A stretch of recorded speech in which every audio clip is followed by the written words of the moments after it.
Going to share my screen now in a second. Just a moment, please. Okay, so I think you all can see my screen now. So before we begin, I'll just introduce the topic as well as about our pain school. So please type yes in the chat box if you all can see full screen. So this is about the 71st Pain Journal Club, and today the theme is MSK Ultrasound. We're continuing with the same topic, and we are focusing today on acute pain diagnosis. And we have with us esteemed faculties, Dr. Babita Ghai, Dr. Sandeep Sahu sir, as well as we have speakers, Dr. Neel OKA and Dr. Akhil Bhalla. So I will introduce the faculties later on. Before we begin, as is customary, we just go through the basic introduction. Pain medicine world over has got diverse issues and variable standards. There are different learning requirements and different offerings. Money and time is something which usually prevents physicians from understanding about this subject. Mumbai Pain School is an initiative of Benesha Stein Wellness and Pain Relief Center in Mumbai, and we focused on the online mode of education and focusing on mediums like Facebook, Instagram, X, or rather that time it was Twitter, and we focus mainly on the online learning, on-demand content. Most of our content is free for everyone, and we have some paid content as well. We conduct hands-on workshops. We are very fortunate to have been blessed with expert faculties. We've received their support from all over the world. It is said that the best teachers, they teach from the heart and not from the book. Uh, Journal Club is nothing, it's just a club. With the difference between a club and this, that instead of the music and entertainment, we focus on critical evaluation of recent academic literature, which is based on a defined subject. We value attendee participation, so I request all of you to be very vocal. You start with chat and we can just unmute you, you can speak, and we can discuss anything related to the paper as well as the topic. So please be forthcoming. It is very tough to be regular. Today also I can see, in both online and offline, we have got different attendees most of the times. So try to be regular and you'll gain out the most. Uh, Journal clubs are very important. Even Harrison used to hold his journal clubs twice a month with critical evaluation as of the literature as the sole objective. We request the participants, the speakers especially, to stick to the time allotted, and as discipline is extremely important for the success of the program. And last but not the least, healthy skepticism or praise is most welcome. So, guys, please just type in whatever you feel like, and we'll go a bit about everything. So now I will request the speakers to start sharing their screen and just put up their presentations. Dr. Akhil, you are going first. So can I see your presentation, and please put up your CV. So Dr. Akhil Bhalla has done his MBBS, MD, fellowship in pain management, and also FIAPM.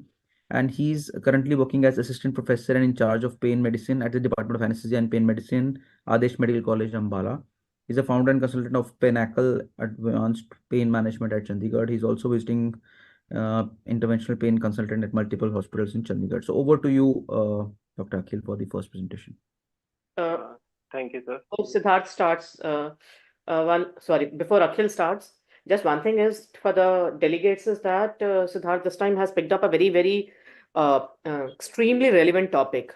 We have he's made this role of ultrasound so important that now he's picking up if you would have gone through both the articles, these are the spot diagnosis like the POCUS we do, and these are the role of ultrasound in the emergency department wherein we as pain physicians are involved. So first Akhil is going to start on the spot diagnosis, or you are talking about the emergency? Emergency one, I think. Emergency one. Yeah. Yes. So over to you, Akhil, now. Thank you, ma'am, for the kind Thank you, ma'am. introduction. I can't see Sahu sir. Let me check if he can add something. Okay, I'll just call him. Maybe some trouble logging. Okay, Akhil, you start with it, and we'll introduce both the faculties in a while once you're done, guys. Okay. Sure. Good evening, everybody. So the first article that we'll be discussing in this journal club would be the musculoskeletal ultrasound in the emergency department. So this article was a narrative review and it was published in the Seminars in Musculoskeletal Radiology Journal 2020. It was conducted by Vito Cianca et al. And it was conducted in the IRCC Institute of Orthopedic Disease, Milano, Italy, in the Department of Diagnostic Imaging, Pignata Grand Hospital, Italy, and the Department of Medicine and Health Sciences, University Molise, Italy. So the introduction, role of musculoskeletal ultrasound in the emergency setting is useful not only for an early diagnosis, but also for intervention procedures that can be done right there. The main advantage being rapid evaluation of symptoms at the bedside with both a static as well as a dynamic assessment, which is useful for the diagnosis of pathologies related to skin and subcutaneous tissues, muscles, ligaments and tendons, bones and nerves, which all covers the musculoskeletal system, which all will be discussed in the paper. So this article reviews all of these musculoskeletal pathologies, focusing on the main findings and which might influence the medical decision regarding the patient as when being presented in the emergency department.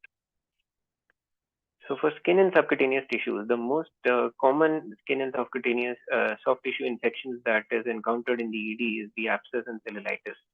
And usually the pathogens which are involved are the Staphylococcus aureus and Streptococcus, amongst many others. Mostly these are involved. Ultrasound may show signs and findings of inflammation, such as fluid collection, edema, or a soft tissue stranding. Cellulitis is the most common form of a soft tissue infection, which is confined within the subcutaneous compartment. On a clinical diagnosis, it presents as a fever and leukocytosis, and also with a painful and a swollen erythema in the affected area.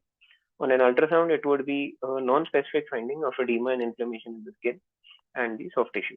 So the most common finding in this would be a cobblestoning appearance, that is a fluid fill area which separate the soft tissue and fat in a stripy morphology. On a color or a Doppler, you can see hyperemia of the infected area. So a severe uncommon form of cellulitis would be necrotizing fasciitis, and the patient usually presents with rapid clinical deterioration with significant morbidity and mortality.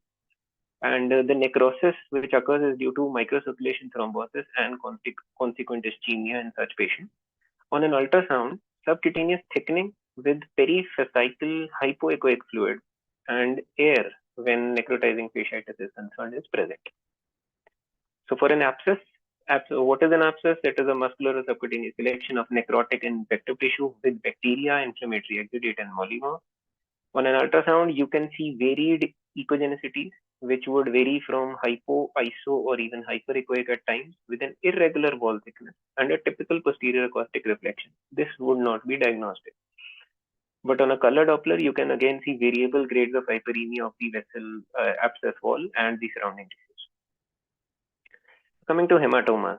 So ultrasound varies, the findings of an ultrasound vary with the timing of which an hematoma presents. So it could be a hyperacute or an acute hematoma, a subacute or a chronic one. Hyperacute or acute, the hematoma would look like an anechoic or a slightly hypoechoic lesion with an increased enhancement of the echoes behind the lesion indicated presence of a liquid blood there. Whereas a subacute hematoma becomes more complex because there is now mixed hemoglobin present inside, which indicates a blood clot formation, and it is well loculated as you can see in the image provided. So this was a soft tissue hematoma of the knee, and it was well loculated, whereas there was also a posterior dislocation of the patellar tendon, which you can see in the image. Then comes chronic hematomas, which are formed like a solid structure and different echogenicity due to different products of the hemoglobin, that is now ferritin and hemosiderin are there, and calcification, or they even may become anechoic again, which gives you a sign of liquefaction that is present when there is a chronic hematoma. So for findings of ligament strains and tears, which is again a common pathology encountered in the emergency department, you can see a ruptured anterior talofibular ligament. This is the ruptured anterior talofibular ligament. This is the talus, and this would be the fibula. And you can see the undefined ligament which is present here. This would be the ruptured ligament. Again, you can see some fluid around, which would be because of the pathology. Then this image on the right shows a inhomogeneous hematoma. This entire thing is a inhomogeneous hematoma. And this would be the ligament which is torn with fibrin debris coming inside the torn ligament. So coming to foreign bodies, if you would look at the rate, a rate of around 38% of retained foreign bodies were overlooked at an initial clinical as well as radiological examination in the ED. The most common type of foreign bodies would be metal, glass, or wood or plant splinter, which may lead to inflammation or infective complications. Radiographs are able to depict 80% of the foreign bodies, but the radiolucent types remain undetected. So, which is not undetected on an ultrasound. Hence, it becomes imperative to do an ultrasound. USG offers a sensitivity of 87% and a specificity of 94%.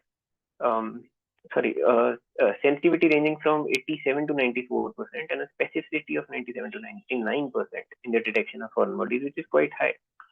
Inflammatory reactions produce a typical hypoechoic rim around the foreign body if present in the soft tissue of for around more than 24 hours.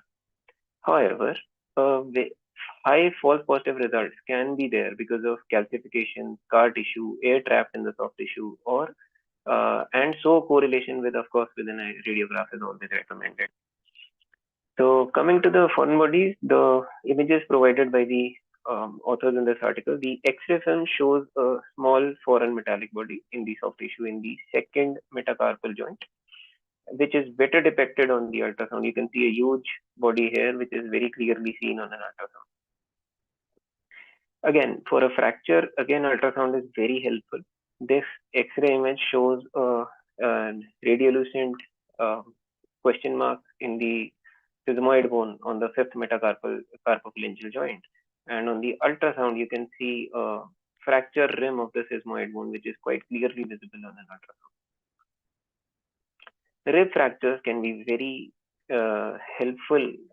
Ultrasound can be very helpful to diagnose rib fractures. On an X-ray, you cannot see a rib in its entirety, or maybe even a partial fracture could not be ruled out.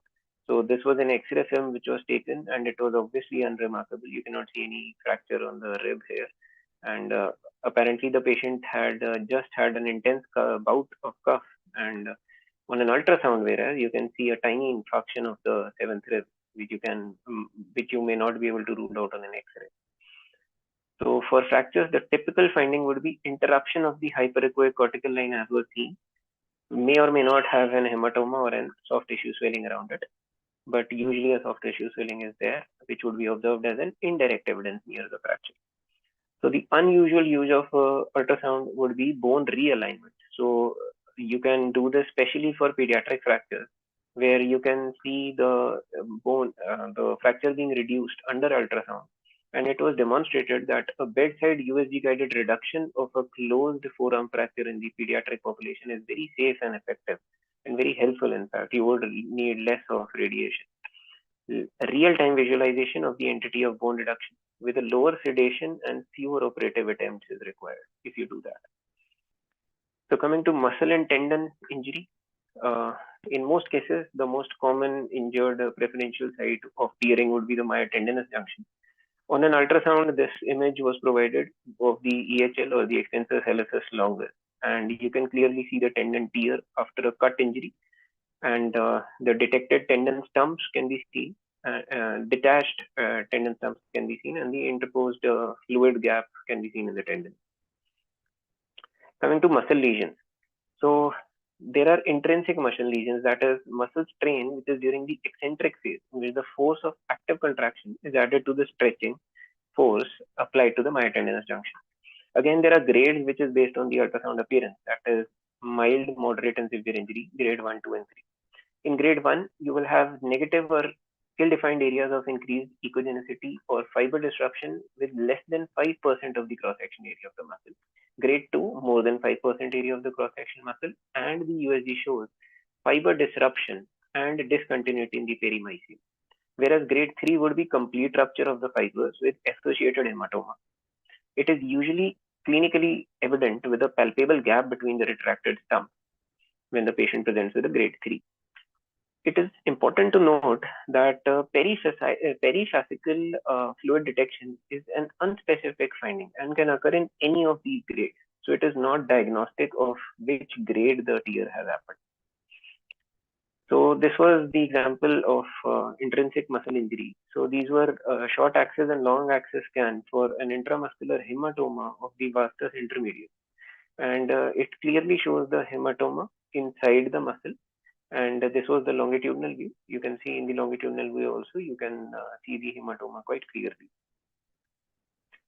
So for muscle herniations also, ultrasound is a very significant diagnostic modality. This was the image which was provided by the authors, and on a longitudinal scan, you can see the tibialis anterior muscle, and this muscle was herniated from. You can see discontinuity here, and the aspect sign shows the bulge of the belly of the muscle, which you can see on the image provided on the right. So there was a bulge on the anterolateral leg, which was a bulge due to a tear of the tibialis anterior muscle. So coming to calcific tendinopathy. Now this is something which is most commonly presented by women in the age of more than 50 years having rotator cuff tendon tears. And rotator cuff tendons are involved in the tendinopathy.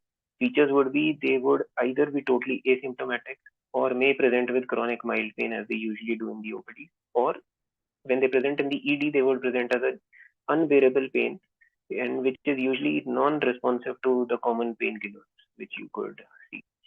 On an X-ray of the shoulder, the presence of a subacromial radio-opaque calcific deposit can be seen typically. So in some cases, calcifications are fluid and which are not easily detected on a radiograph. Here, the ultrasound becomes imperative. So ultrasound is very effective to detect a calcific deposit in the rotator cuff tendons or even in the bursa. On an intervention, ultrasound-guided percutaneous irrigation of the calcific tendinopathy is very effective to remove calcium and promote pain relief in such patients. Coming to peripheral nerve injury. So the Sedon's classification divided peripheral nerve injury into three, that is neuropraxia, actinotomesis, and neurotmesis. So the neurotmesis being the most severe kind, and in neurotmesis is where the ultrasound would be helpful. You can assay a gap length between the fibers, and an appropriate graft repair planning can be done by the surgical team later. So an important thing to note is both neuropraxia as well as actinotomesis can show loss of the honeycomb appearance, but as they will not show the difference of the gap length between the fibers, it is not diagnostic, and you cannot differentiate exactly between neuropraxia and actinotomesis. And again, they will also show a cross-sectional area increase of the nerve. So this image was provided. This was the fibers of the accessory spinal nerve, and this was the lesion here. This was the foreign body that was detected, and you can see the tearing or the playing apart with the gap length of the accessory spinal nerve. So coming to the critical analysis of the paper. So according to me, it was a very comprehensive review of the use of ultrasound to identify musculoskeletal conditions in the emergency department as the patients present. That being said, the interventional methods which are used to treat such MSK conditions were not analyzed in this article, and it could be might as well be done when you are actually going for a diagnosis. And use of musculoskeletal ultrasound should become a norm for these conditions which are being discussed in this article, because the musculoskeletal conditions presenting are very easily treatable, and this will facilitate an early diagnosis with prompt intervention right there in the ED. I think the take-home message would be that MSK is very essential in the ED, not only as a diagnostic tool but also as a guide for intervention procedures. Identification of a variety of pathologies is very helpful by an ultrasound, which can also be used to devise a treatment plan later. Thank you. Thank you, Dr. Akhil. We'll take both the questions in the end. I think we'll combine them. With your permission, Babita ma'am and Sandeep Sahu sir. Sandeep Sahu sir is also here now. So I'll request Dr. Neel to please start the sharing his screen. Dr. Neel, please start sharing your screen Yes, sir. now. Yeah, so Dr. Neel OKA has done his MD and DNB in anesthesiology. Is from Dr. VM GMC Solapur, Maharashtra. He's currently a fellow in pain medicine at DYPU University in Mumbai. So over to you, Dr. Neel. Please continue.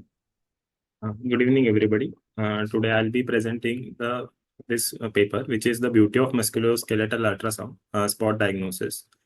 This was published in ROFO journal on May 2023 edition, which study was done by Elena et al.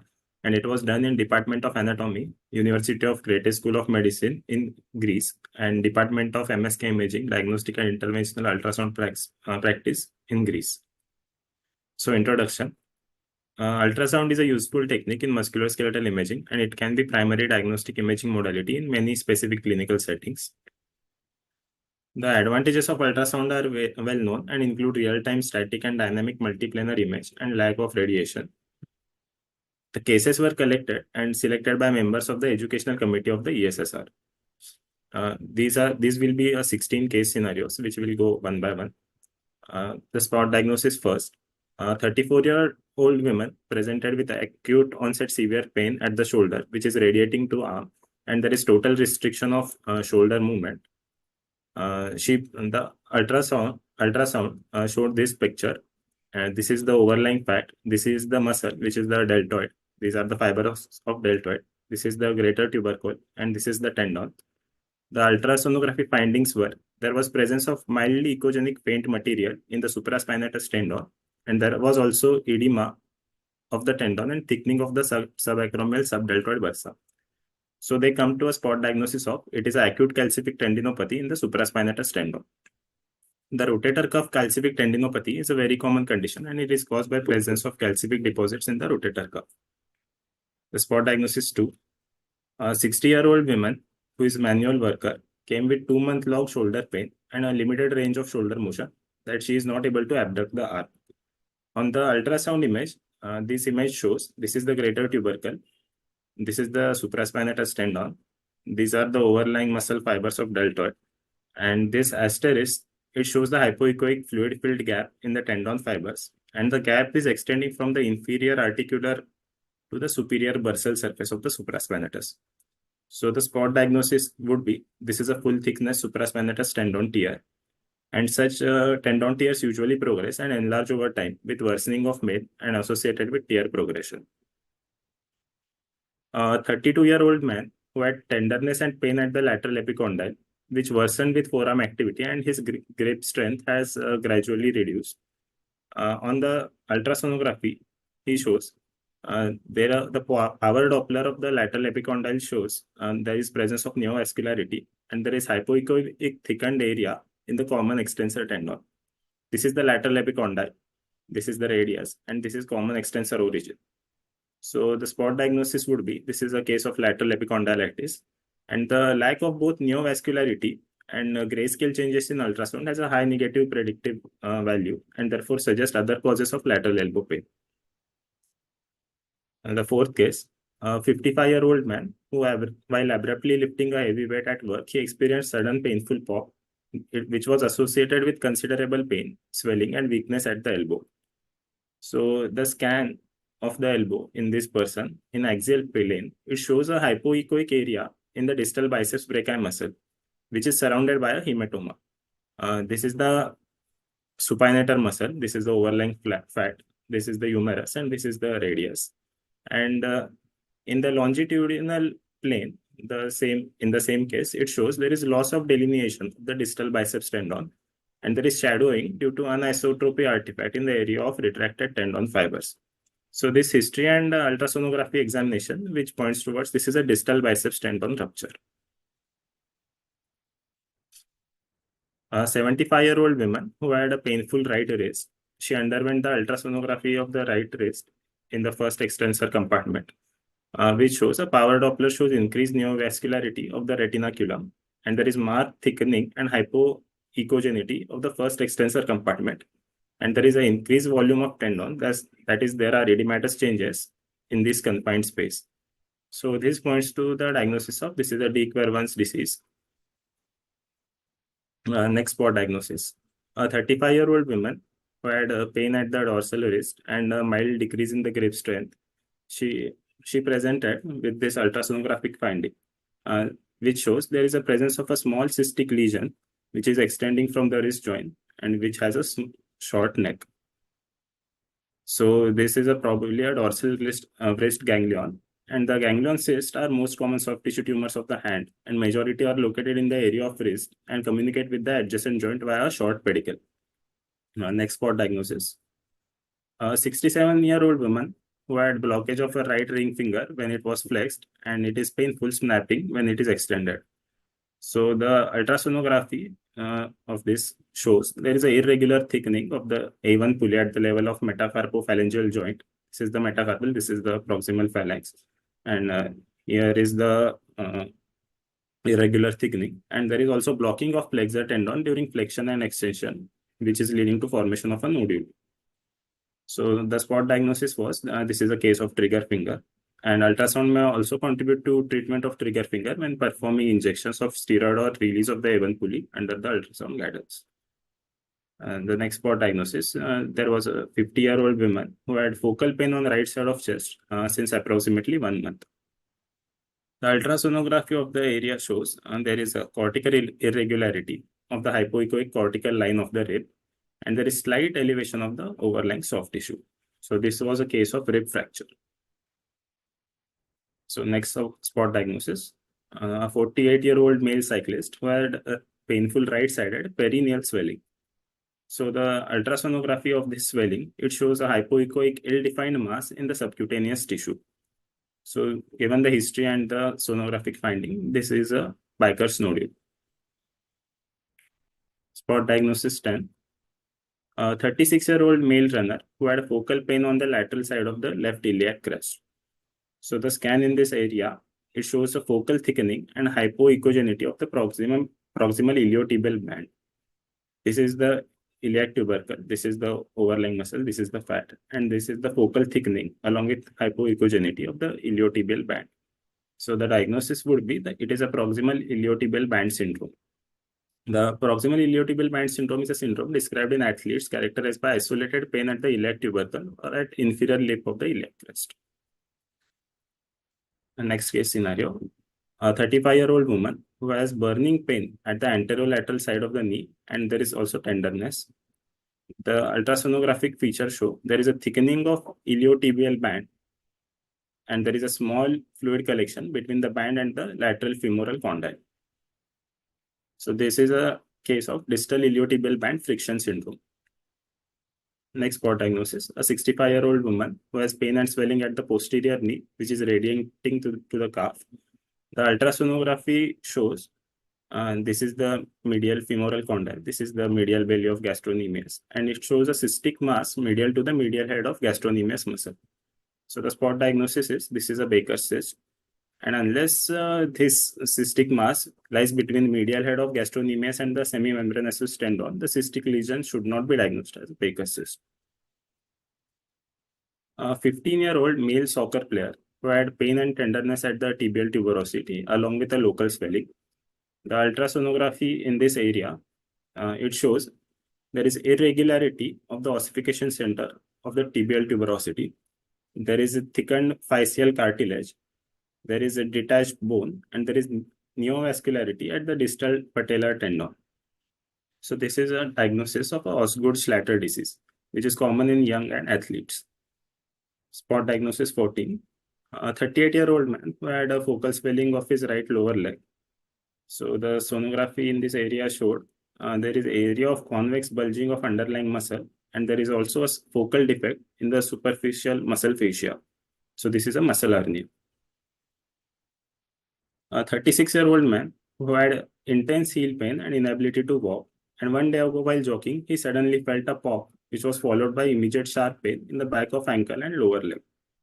So the ultrasonography shows there is a discontinuity in the Achilles tendon, and there is a hypoechoic gap which contains hematoma and tissue debris.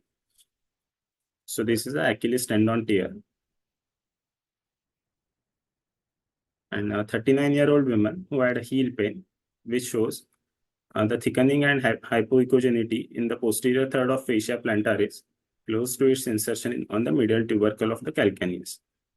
So the diagnosis is fasciitis plantaris. So these were the 16 spot diagnoses presented in this paper. And the conclusion would be the clinical history, location, and ultrasound appearance are the key to spot diagnosis when performing MSK USG. The critical analysis, which I feel is MSK ultrasound provides real-time dynamic imaging. And unlike static imaging modalities such as X-ray, MRI, MSK ultrasound allows for assessment of dynamic movements. And it can be performed at point of care, such as clinic or at the bedside. But the success of MSK ultrasound is operator dependent and it may be time consuming. So the take home message would be the MSK ultrasound's ability to assess dynamic function, guide procedures accurately, and can be utilized at point of care makes it a valuable tool for precise diagnosis and effective management for improved patient outcomes. Thank you. Thank you, Dr. Neel. Let me share the presentation. So we come with. So let me introduce the faculties. Both the faculties are here now. This is about me. I'm Dr. Siddharth from Mumbai. So today we have with us Dr. Babita Ghai ma'am. She's done her MBBS, MD, DNB, FAMS, Commonwealth Fellowship from London, lot of qualifications. She's professor and consultant in charge pain clinic, Department of Anesthesia, PGI, Chandigarh. And she's got a lot of international executive positions. She's co-chair of the developing country working group, a member of ISP Presidential Task Force of Interdisciplinary Pain Treatment. She's treasurer of the Pain Education SIG of the IASP. She's also the editor for Acute Pain SIG, that is Special Interest Group of the IASP.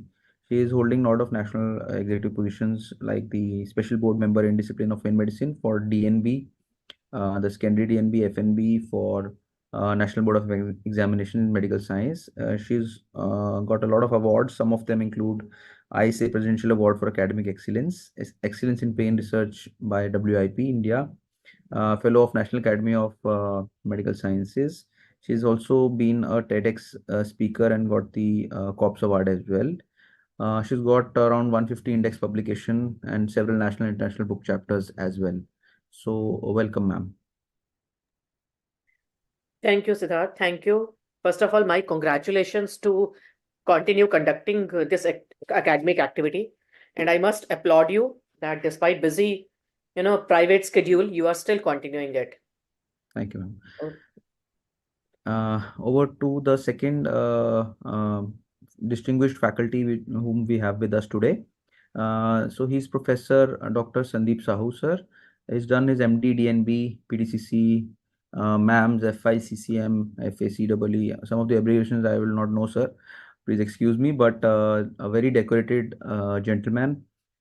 He's a professor, Department of Anesthesiology and Intensive Care at Sanjay Gandhi Postgraduate Institute of Medical Sciences, Lucknow, in India. His area of interest includes transplant anesthesia and critical care, emergency and trauma.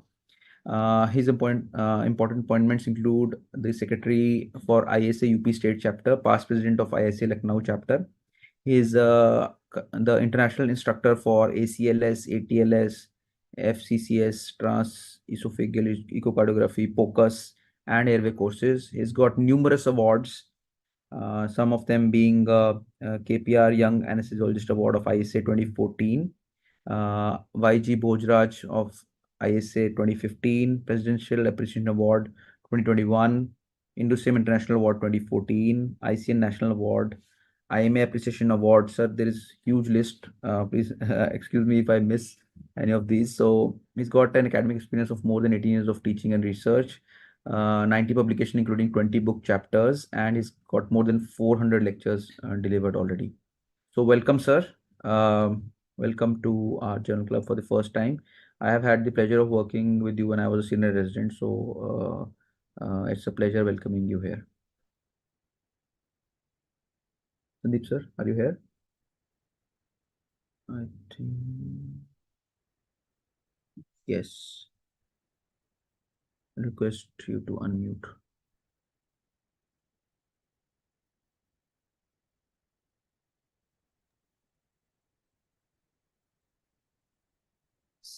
Okay, so I think we can begin our discussion till we sort out the mic issue with Sandeep, sir. I'll just help him out. Ma'am, you can just start the discussion with both the papers. Any questions? I will just search from the chat history and I'll just point it out to all of you. Thank you, Siddharth.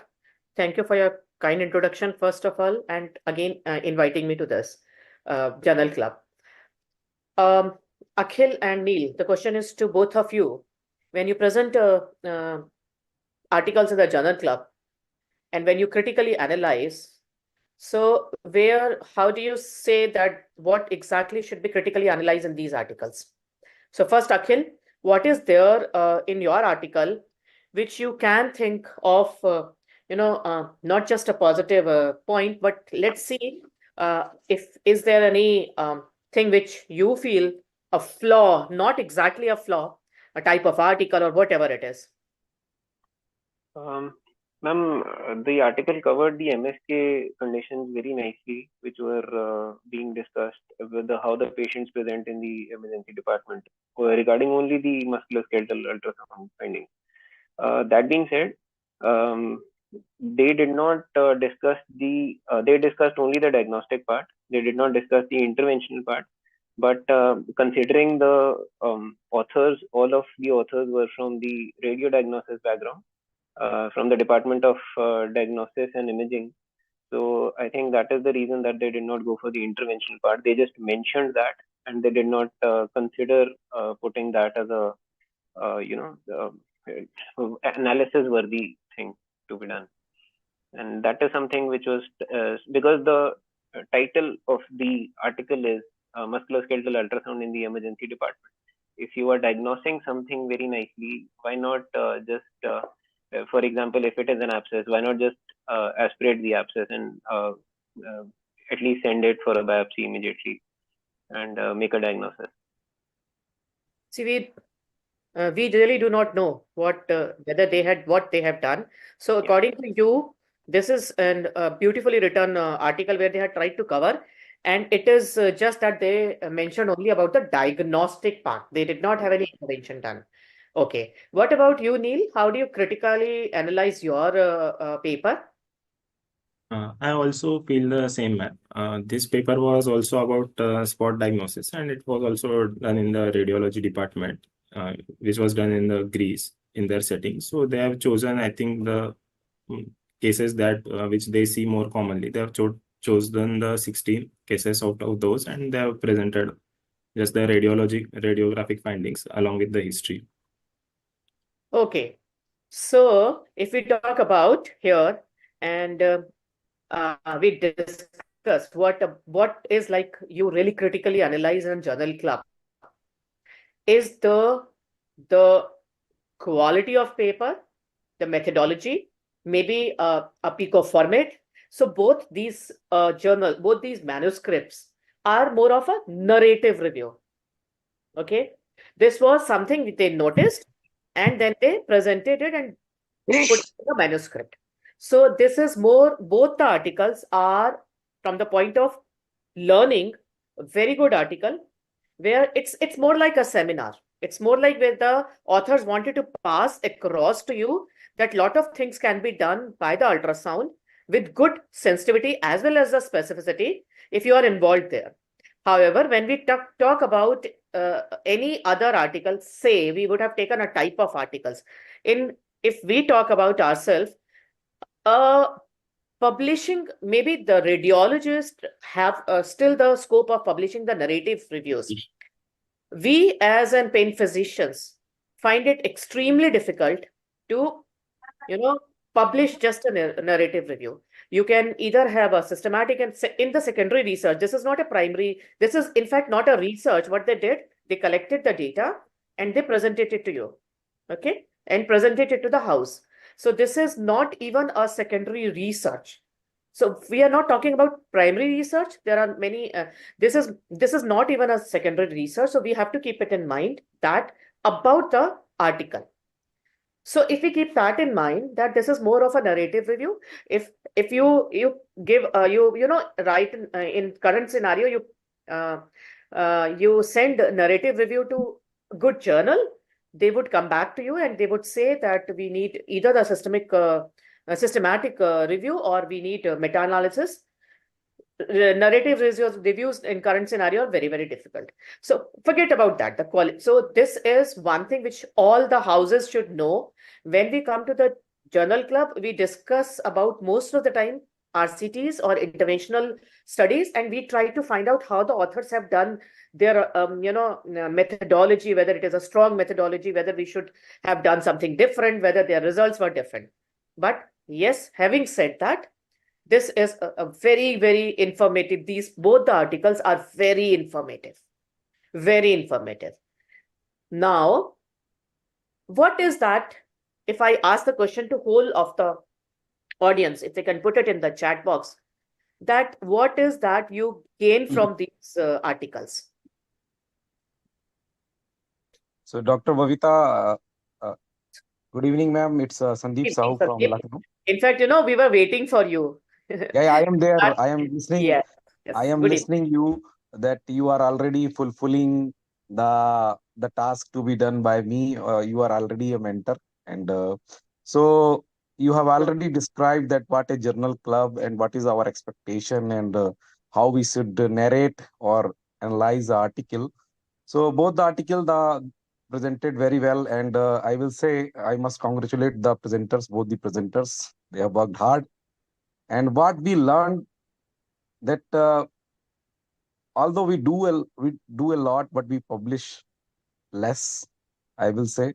So both the work that is published by the ultrasound MSK in emergency medicine is growing day and day, and even in India, the people in emergency are using this for the management, for diagnostic, and both the therapeutic purposes, because our setting is slightly different, I will say, from the Western world, where they may have limitation for the diagnostic, but here we have the pressure to treat also. So either intervention radiologist taught us how to aspirate in chronic settings like ascites or any collection or abscess drainage, that we learned from reading or teaching it with each other.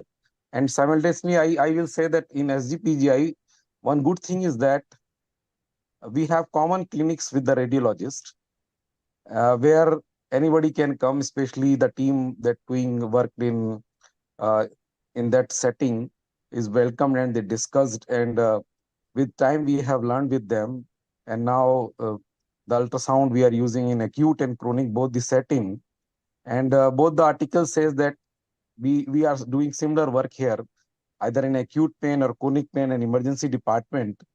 And besides diagnostic, we also do the therapeutic part mostly. And whether we are going for monitor anesthesia care to provide the procedures in the radiology suites, sometimes we also have to go for like MRI, CT with the intervention place, like where this ultrasound guided FNAC and this type work is going on. And with time, we learned that what we do in our OTs, we are doing in similar way that they do, and we are used to have this type of diagnostic work and therapeutic work whenever possible in emergency department. And in India, last 10 years, we are learning and growing together.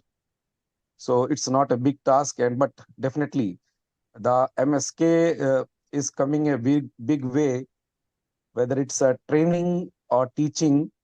Even for the radiologist, I know that boss is in radiology department in Chandigarh PGI, and I met the chance to meet both of you.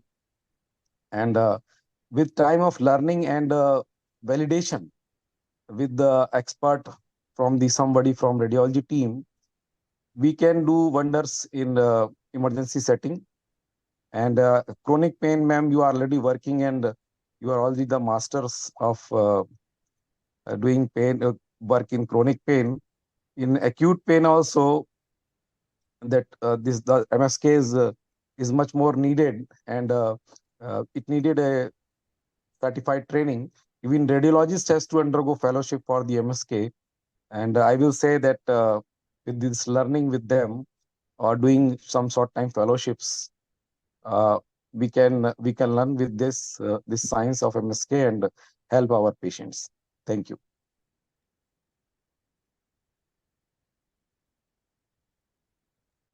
I think, ma'am, we have some responses. You can just discuss. You already have typed the answer, but you can just discuss that. Thank you, Dr. Sahu, for your explicit explanation and information. One thing is definitely there.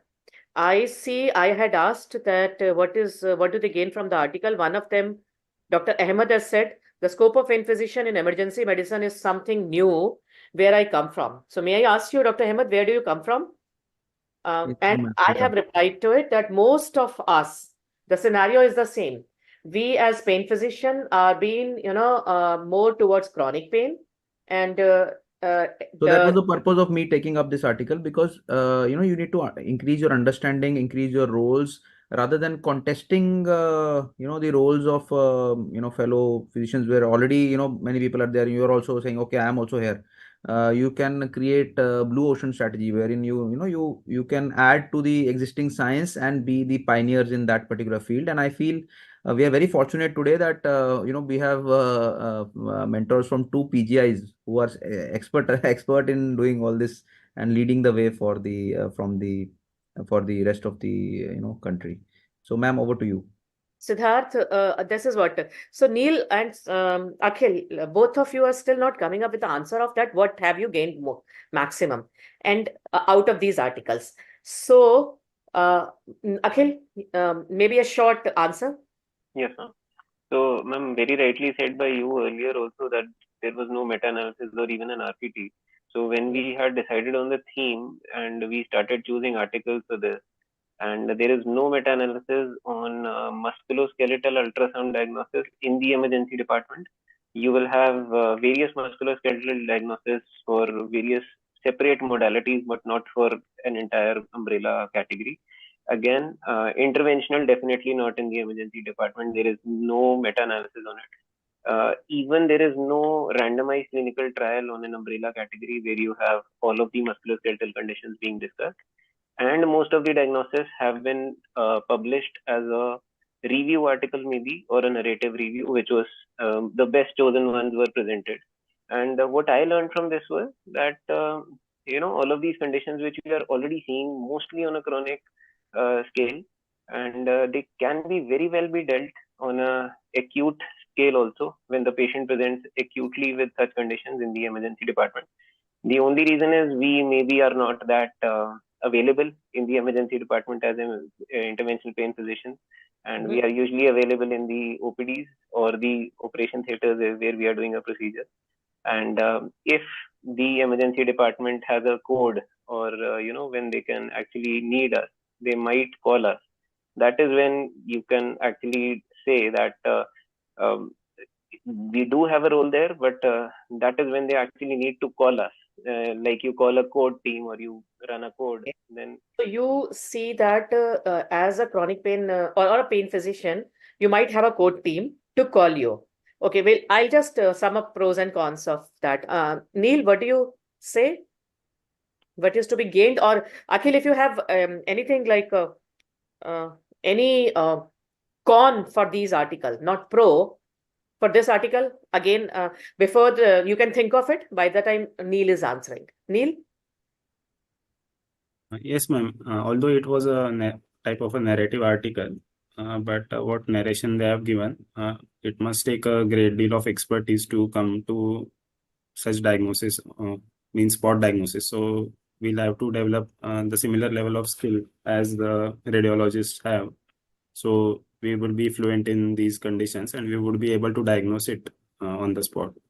So it will have definitely have a learning curve. Very good. So this is one thing which came to my mind, and this is what we should also realize, that the role of finding the, to detect the MSK pathologies, acute pathologies, we really need lot of learning. And we must most of the chronic pathologies we are able to detect. We see a bursal thickening, we see a tear, we see a full thickness tear, we see the partial tear. But when it comes to diagnosing in the acute scenario, we really still need lot of learning. And now the scenario comes with the competition. Now we are competing with two major specialty. One is the emergency care specialty, wherein they are actually have a curriculum. They have a curriculum of MSK ultrasound in the acute setting. Okay. And another thing is that there is a fellowship in radiology, which is MSK fellowship, which is also run in PGI. So we, before, take a message to chronic conditions, we are well versed with, and we are doing what is happening that MSK fellows are not doing ultrasound too much for the chronic scenarios. So it is a modality of learning. Okay, जो ज़्यादा करता है वो ज़्यादा सीख जाता है. So if we are doing more, we are learning more than we are much better than radiologists in diagnosing the chronic conditions. However, when it comes to acute phase, then they are doing lot of they have lot of learning. They are very before we structured fellowship. Ma'am, wherein we we have lost learned last few lines. Ma'am, can you One repeat the last two lines? So I'm saying that before we jump on to the involvement into acute setting and going role of ultrasound, we must also have a good training. That much training which we already have the experience of chronic pain, similar experience should be there in the acute setting, which many of us might not get a chance. So our role into acute setting is still questionable, but we cannot totally evade it. As I answered to Dr. Ahmed, we've already been exposed to the emergency settings during the anesthesiologist posting. So this is one thing, but yes, lot of MSK is still coming up, and I'll just share my experience because I am lucky to have my MSK ultrasound OT for last 1.5 years only. We now have an isolated ultrasound OT where we post only ultrasound. So the more we see, the more we learn, and the more cases we get. So I can share few of my experience. We are getting a patient. This is a recent one. I have not yet posted it to any of the media. 16-year-old patient who has been referred to us with a distal sole, half of the sole, bilateral sole, burning sensation and severe pain and allodynia for last 2 years. And he's walking throughout for last 2 years on the heel. Okay.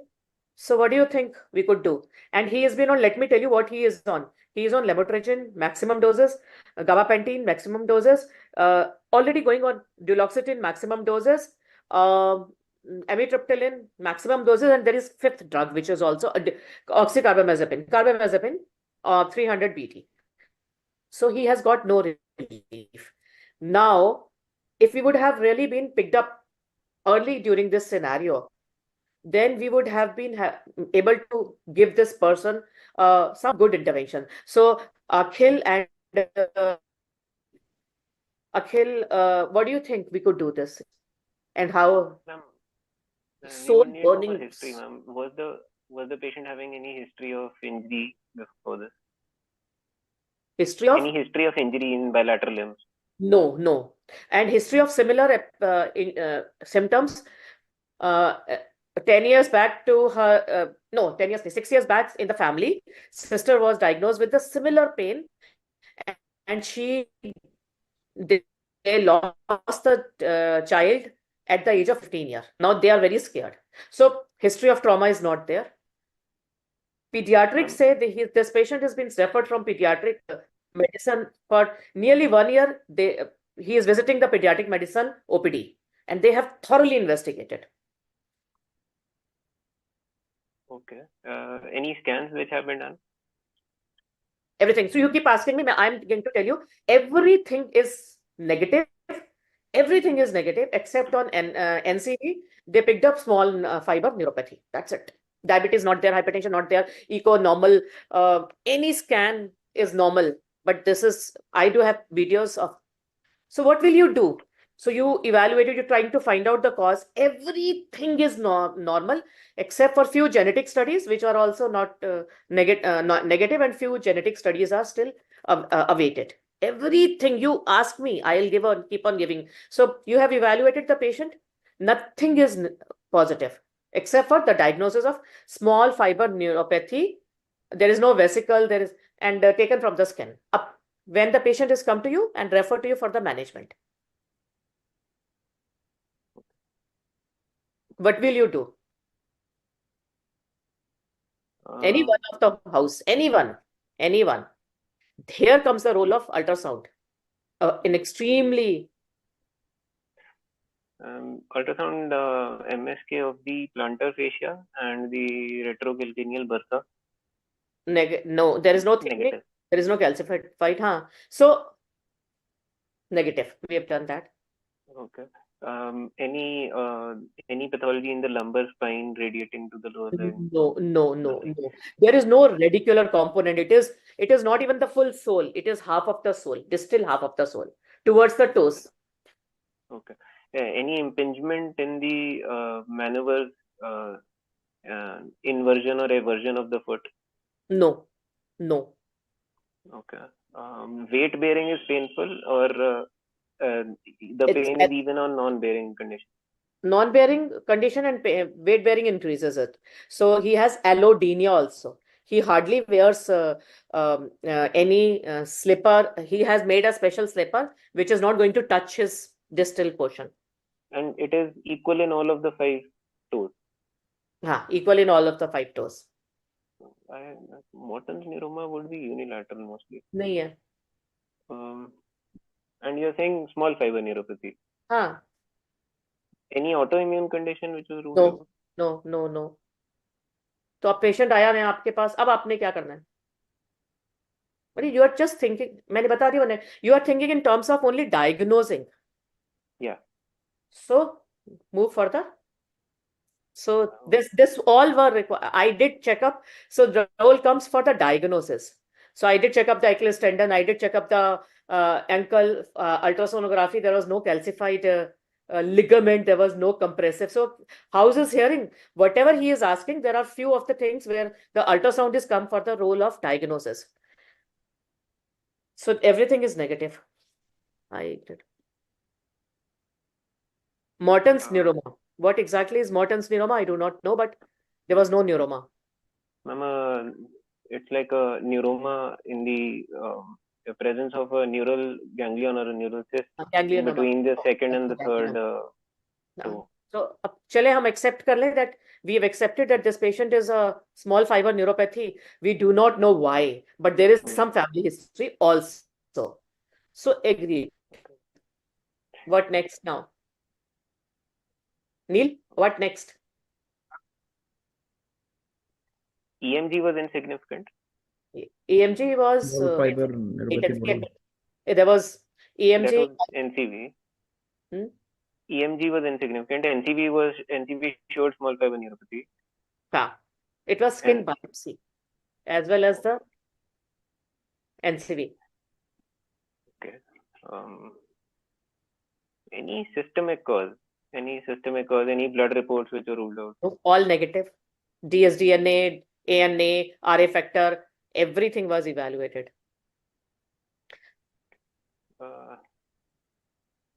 So what, ma'am, we have done any intervention to relieve pain or? Dr. Sahu ne see, we are just, yes. So what we did, this is what I wanted to ask. What, ye aapke clinic mein baitha hai.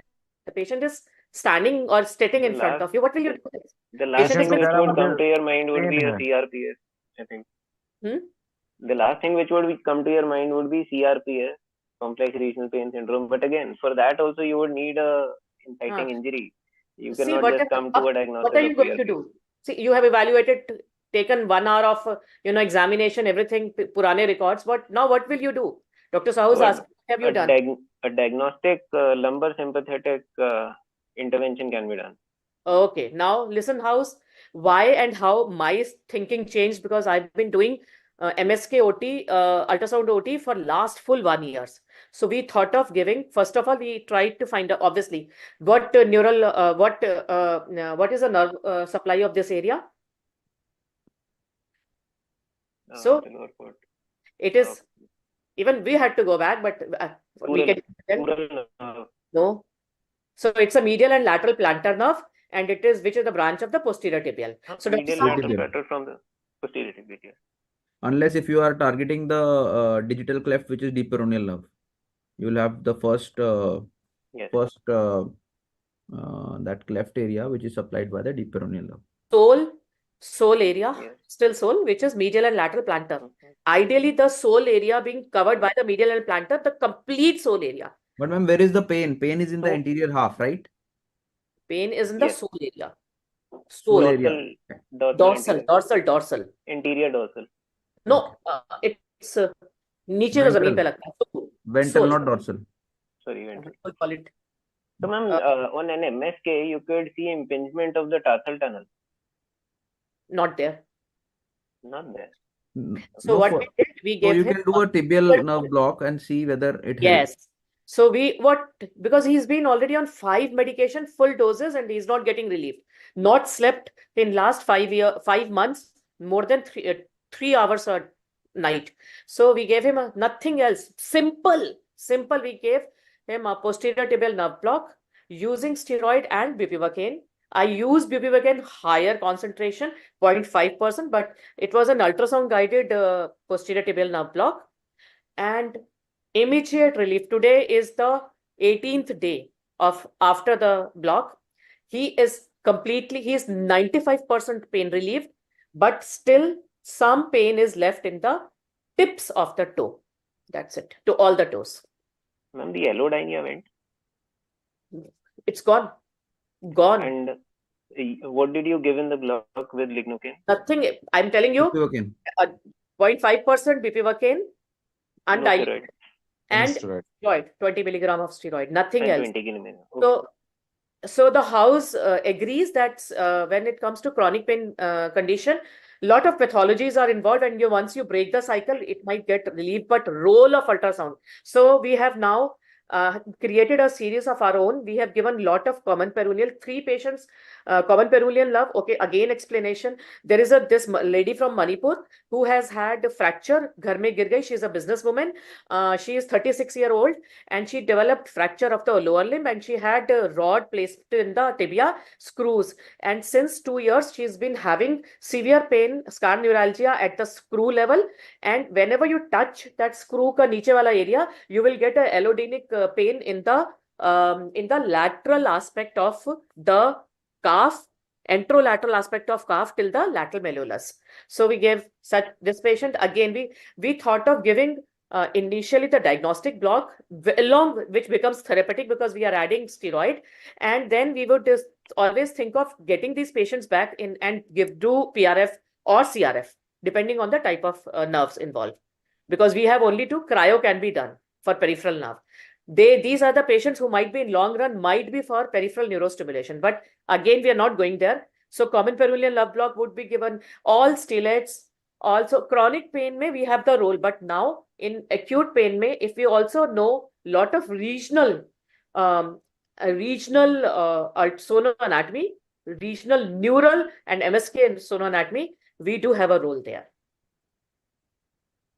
Over to you, Dr. Sahu. Yeah, ma'am, it's definitely, as you mentioned, definitely ultrasound was domain for somebody. And it's not the fight, I will say, because being a pain physician or an anesthetist for managing acute pain in OR only, because our work is limited there. We are not available in emergency in odd hours. So definitely we have learned this science from the radiologist, and they are all happy because this sharing and learning going on, because they have more, like in our institute, they are more in intervention. We have to request, especially with faculty, because they are very busy, less faculty. I will not say they are busy from morning to nights, either MR or the intervention. And we have to request whenever we have any personal ultrasound, and they do come to help us. And mostly residents are busy, or the fellow is busy doing the ultrasound. When we say that they have to come to us for chronic pain or to help us, or in our emergency department, because I am lucky to have worked 5 years in emergency department to establish emergency medicine in SGPGI.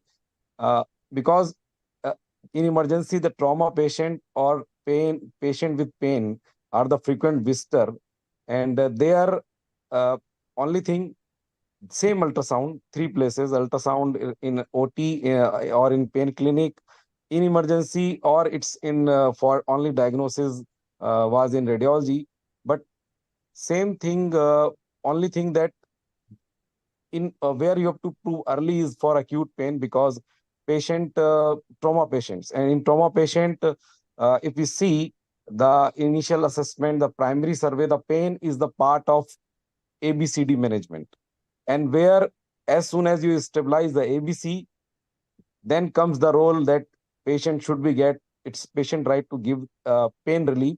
And here the MSK with peripheral nerve block are doing wonders, whether it's a fracture femur or the chest pathologies like flail chest, because patient will not come out from ventilator.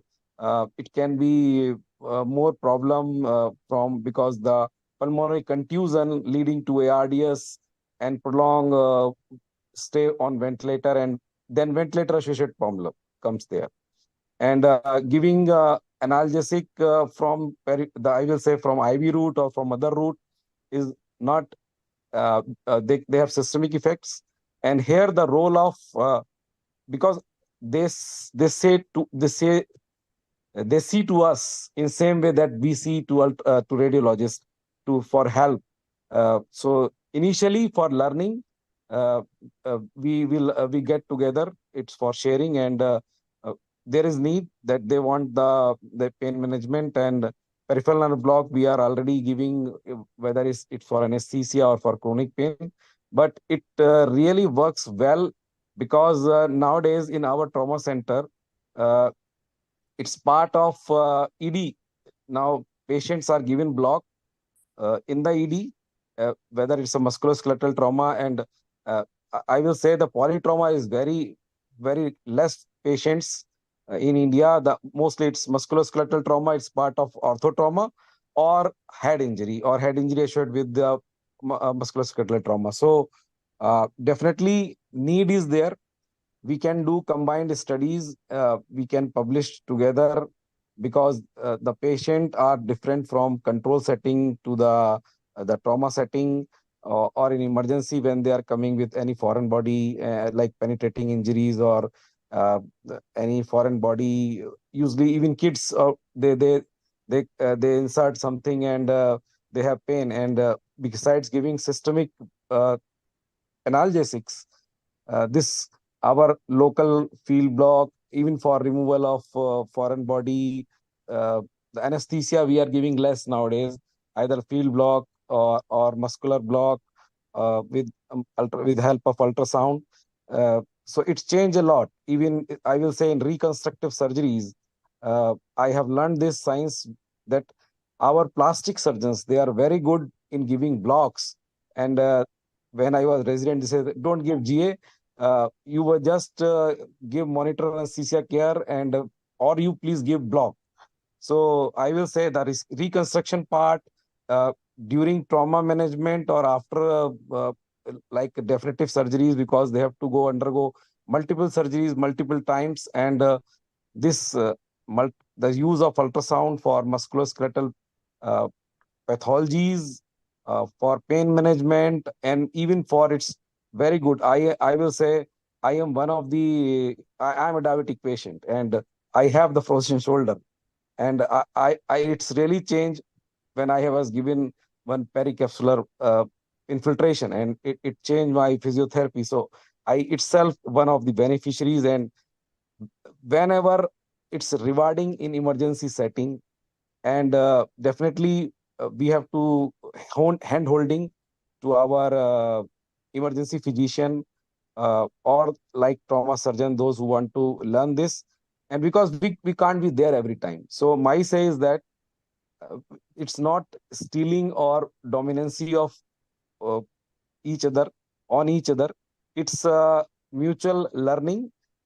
We can teach, keep the teaching together. Even we can send our pain fellow in emergency setting or our anesthesia fellow in emergency setting for a rotation short 15 days or 1 month, if whatever is possible, so that they get the confidence in doing work in that setting as compared to a control setting. Because in chronic pain we always have a plan thing, and we work up and our I will say our protocols in our department for chronic pain, our team is doing very good. I am not part of that, but I am very impressed with their work, doing of work.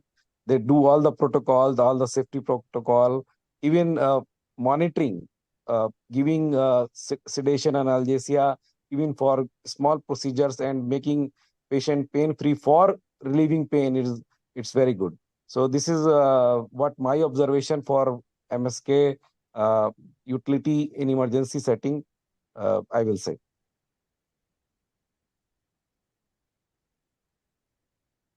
So have you got the chance, the Dr. Akhil or Neel, that have, because it's not different. It's only the setting is different.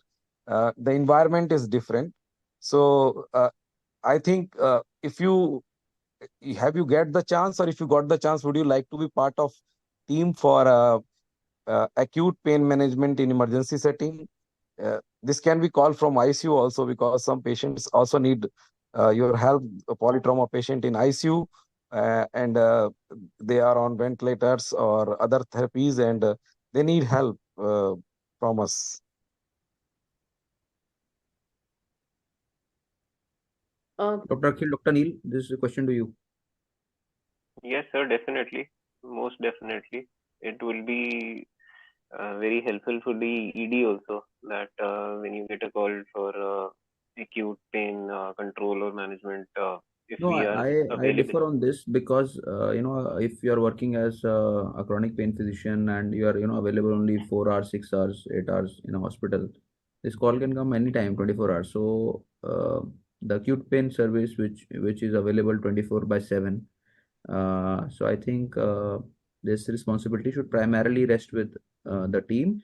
And of course, if they need your help, you can be a part of that team. But then you can come in the morning and do your your rounds during daytime, and then you can just go. Unless if you are there available, residing in campus, and Siddharth, 24/7 you are available, and as soon as that CUG number rings, you are this is a there. very sensitive talk and a very debatable talk. It depends also on to the institute to institute. Like in what we are about to start, happy to share one good news is that our pain fellowship has crossed another step. Staff council say it has been approved this Monday. But okay, before while we were making the curriculum, one head said that you should also take up the APS.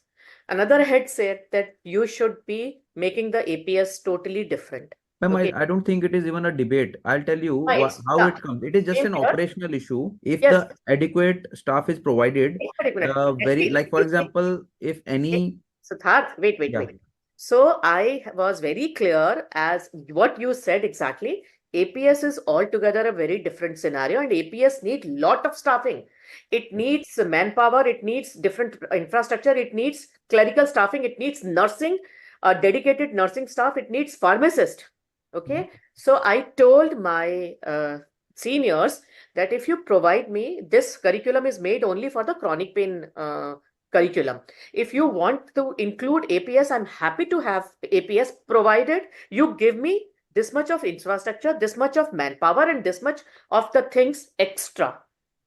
And then they agreed. So, Dr. Sahu, given a chance, see, as a physician, what I feel, yahan pe in the acute setting, our role as a chronic pain physician, as a pain physician, which is considered actually a chronic scenario or a chronic pain scenario, role in acute setting will not be great. See, in acute setting, once you go to the trauma, you come to the trauma center of PGI, you would realize actually the pain should be given importance. Yes, pain is still in the lower. ABC is pretty high and you get lot of ABC. And managing pain becomes a holistic component, but it is never a priority. Okay, so role of a pain physician in the acute setting would be very dicey until unless you have a whole APS team and a whole scenario of infrastructure. But what you can do, we can be called the way Neel or Akhil said something. Somebody said that there should be a code. Yes. And most of the time, acute scenario, the acute emergency physicians are able to manage whether it is acute pain or whether it is acute hemodynamic protuberances or whether it is acute respiratory protuberances. In some scenarios where they are not able to manage pain, they can call us. We might add on to that. But keep it in mind, we are talking about MSK. We are very good at neural finding. MSK, we are also trained in chronic scenario. In fact, getting the MSK acute scenario, you still need lot of training. You would be only called if you are expert in that area.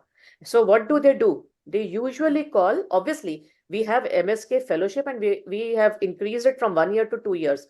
So we have very, very trained MSK, even MSK radiologists or MSK fellows are very trained. So whenever they get stuck up for any situation, they do call orthopedician. If they get stuck up, plastic surgeon gets stuck up, emergency medicine gets stuck up, they do call MSK fellows.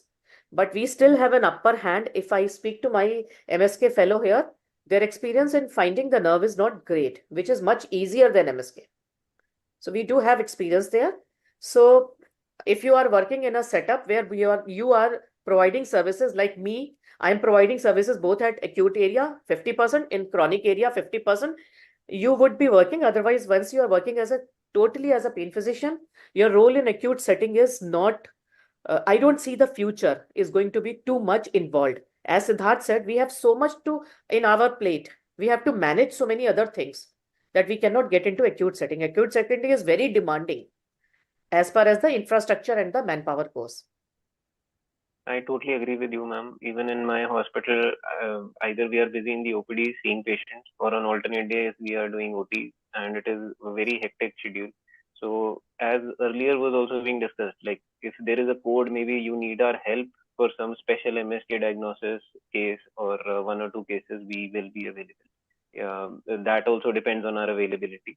But if not, then definitely we are very good at diagnosing impingements, and something which the radiologist also is not that good at, because they usually do static scans, they don't do dynamic scans.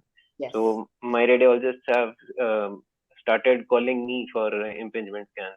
Good. And yeah, so over time I think it changes, but I think it is a collaborative effort. You cannot just win a war alone. You'll have to deal with a patient with a collaborative effort. You're a radiologist, a plastic surgeon, a neurosurgeon, maybe you'll have to talk to each one of them personally, maybe for a case, especially if it is getting difficult. Like you talked about a case which was difficult. I think the more people you get involved, the more minds are working on the same thing. You might get to a diagnosis sooner.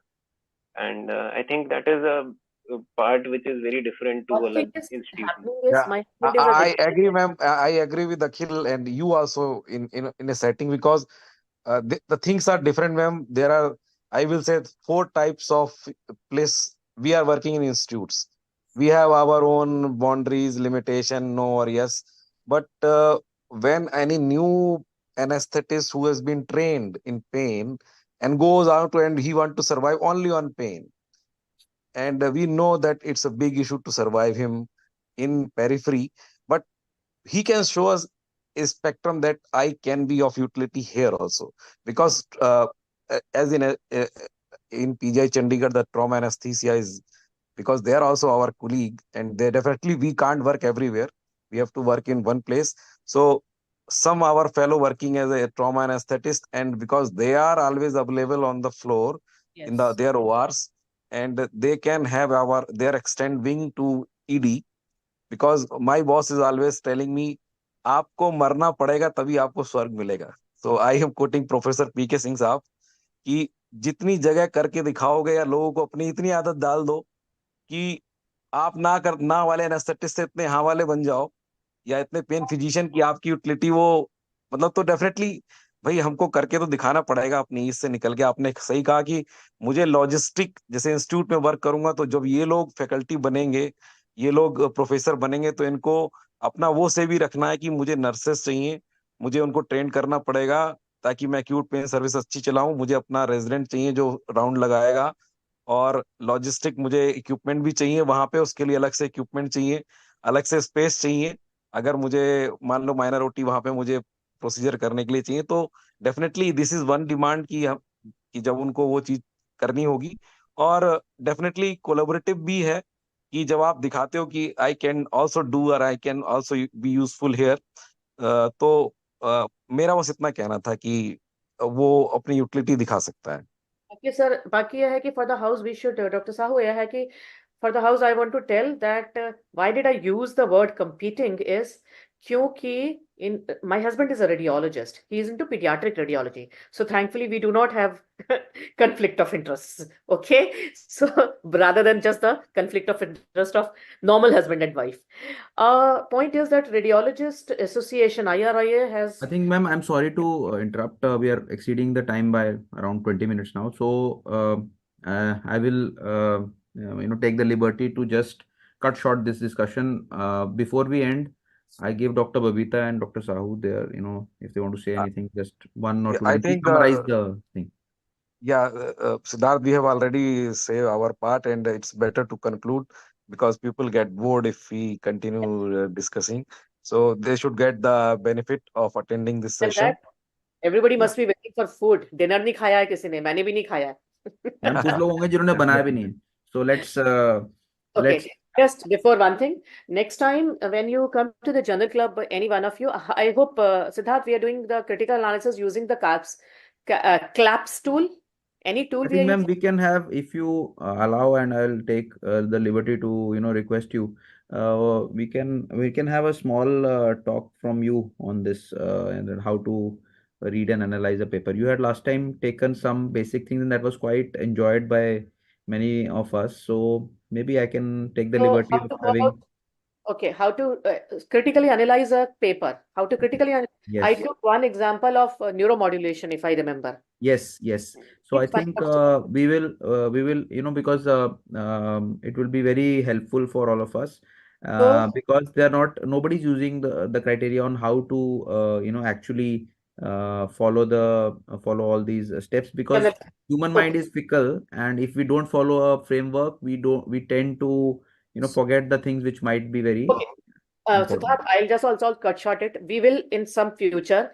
How to choose an article. Number one, for journal, what exactly is the purpose of journal club? Why was the journal club made? I will talk about that. How to choose an That'll be article, great, ma'am. how to present, and how to critically analyze. These four things I'll talk Great, about. ma'am. So Great. maybe I'll do that. So, Dr. Because Akhil, Dr. Neel, if you want to say anything, please say it now. sorry, एक minute.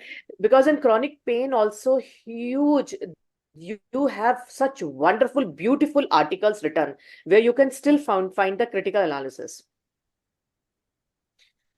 That's correct, ma'am. Dr. Akhil, Dr. Yeah. Neel, if you want, you can just add a few things before we end. I I must, think it was a very first of all, a big applause for them. They have, both of them have presented so well. Great. thank you, ma'am. Yeah, And I many Thank you, think ma'am. congratulations. Many congratulations to our future leaders and the presenters. Thank you. thank you, sir. Thank you, sir. I feel it was a very comprehensive discussion as well, and I think it So was this well was, delineated. yeah, The, so I think the task of a chronic pain physician and an acute pain services was well delineated, and it is required, I think, because when you're working in a clinical scenario, you need that differentiation properly, because people maybe don't understand the requirement of a chronic pain scale, the amount of patients we are seeing, and the amount of work which is being done in chronic pain alone. It is very hectic to even